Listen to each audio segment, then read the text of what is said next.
مجدد الفسانی اکبر بادشاہ اور جہانگیر بادشاہ کے سامنے کھڑے ہوئے، اور اکبر بادشاہ یہ بڑا ظالم بادشاہ تھا، اور یہ مرتد ہوا، پہلے مسلمان تھا، ایمان والا تھا، کلمہ گو تھا، قرآن کا ماننے والا، اسلام کا دین کا ماننے والا تھا۔ 400 سال پہلے اسلام کو مٹانے کی اسی نے پھر کوشش کی، تو مجدد الفسانی کھڑے ہوئے اور اسلام کے خلاف سازشوں کو ناکام کر کے رکھ دیا۔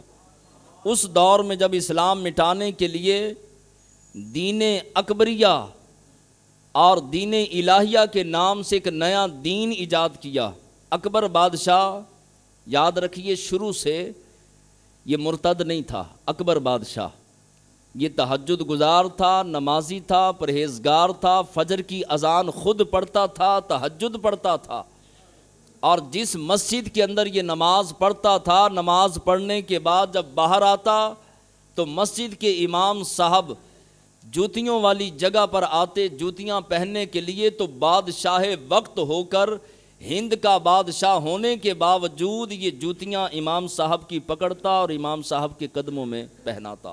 اتنا باادب تھا اکبر بادشاہ، تہجد گزار بھی تھا، تلاوت قرآن کرنے والا بھی تھا، نمازی بھی تھا، اذانیں بھی پڑھتا تھا۔ اب سوچنے کی بات یہ ہے کہ جو بندہ تہجد گزار بھی ہو، نمازی بھی ہو، تلاوت بھی کرنے والا ہو، اذانیں بھی پڑھنے والا ہو، مرتد کیسے ہوا؟ پھر اتنا بڑا کافر کیسے بنا، ظالم کیسے بنا؟ اور اس نے اسلام کو اتنا نقصان پہنچانے کے لیے اتنی کاوشیں کیوں کیں؟ اسلام کے مقابلے میں نیا دین لے آیا اور دین اکبری نام رکھا۔